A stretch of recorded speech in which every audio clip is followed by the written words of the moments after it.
He's a bit of a ladies' man. I think you need to have that ego and that confidence. I'm a pretty average family, steak and 2 veg. A 3-year cadetship, longer than most because I wasn't a graduate. 70s it would have been, maybe 78.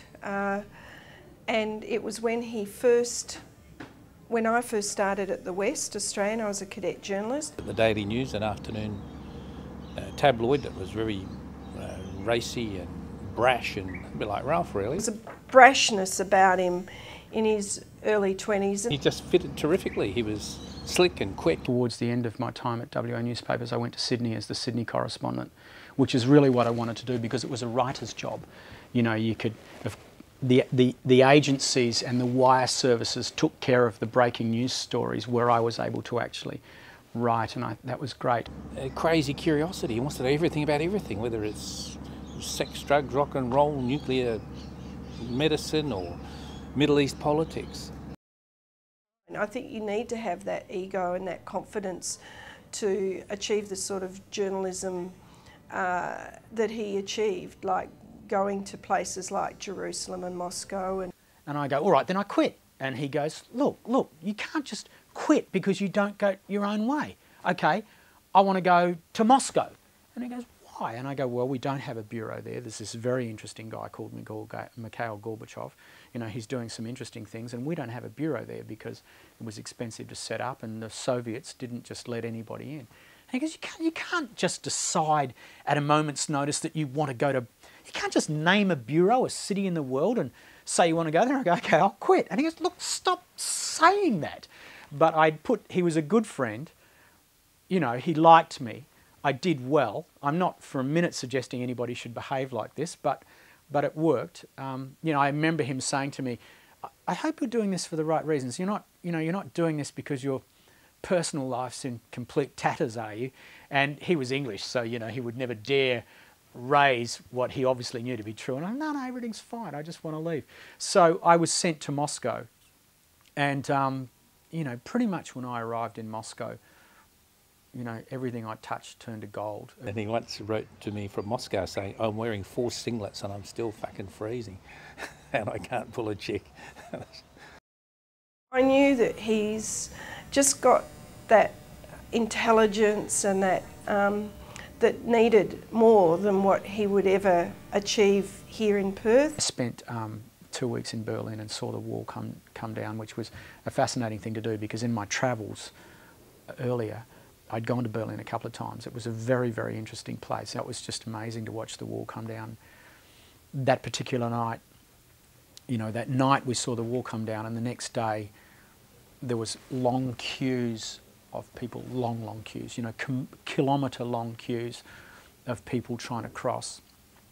And both the East and West were trying to control what was going on, just for safety reasons.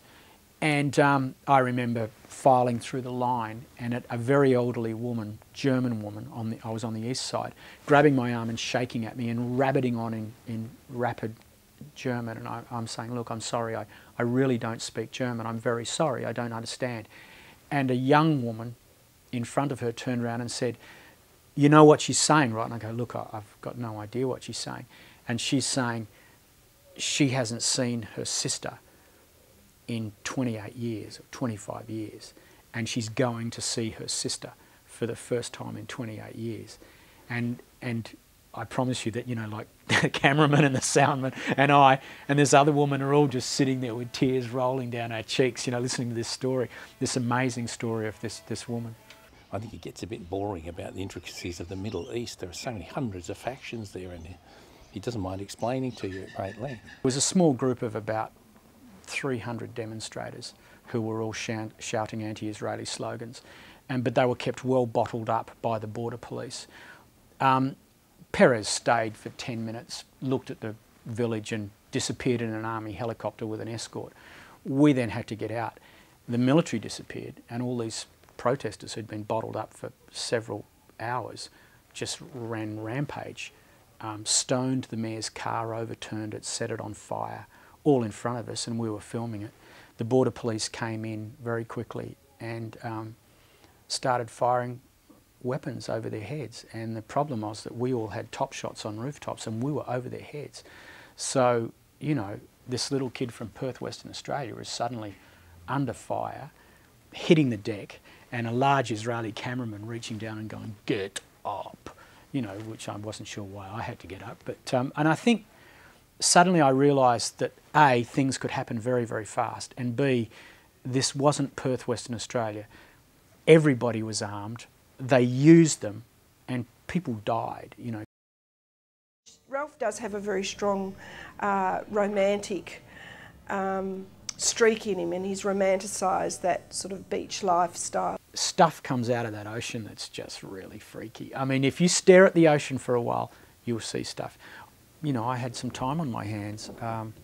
I went to Latin America because I wanted to study Spanish. My Colombian-born wife was speaking to our two children in Spanish, and I wanted to make sure that if they were going to talk about me, at least they had to do it quietly. So I went, you know, basically went on the web and searched Spanish language schools in Latin America and came up with Costa Rica. Got to Costa Rica, and I was sitting on on the balcony of a favourite restaurant of mine in Bracelito Beach watching the sun go down with a couple of beers, and I thought to myself, I wish I had something to read. He started a newspaper, which is a huge achievement for any one journalist. In your whole lifetime, that might be the only thing you do, but that's just another chapter in Ralph's life. I wanted to read a newspaper in English about Costa Rica, and there was a lot of foreign investment at that stage. Please read North American investment. So there was a real need. So I went to my wife, who had been a combat photographer with Reuters. She was a chief photographer for Latin America, based in Buenos Aires. And I said to her, I told her of my idea to start a newspaper, and to be honest, if my wife had said at that stage, we're not going to do it, I wouldn't have thought another thing about it. But, you know, she's a fairly astute woman and said, sure, we'll do that. In 10 years' time, I reckon he'll be in a flat in Cottesloe. In 10 years, I'd be guessing Ralph will perhaps drift back to the United States. Be one of his greatest attributes, that enthusiastic joy of living, and a really, really sharp brain, really inquiring mind, a perfect journalist, really. He's never stopped. He's got older, but he's got a big streak of Peter Pan in his character, I think. He's essentially young. I can't imagine him as an old man. I am just a little kid from Perth, Western Australia, and, you know, through a series of coincidences and luck, skill and risk, you know, I was able to go to the world and achieve what I wanted to do, you know, to really achieve what I wanted to achieve, you know, and can end my career somewhere happily that you know, I have no regrets.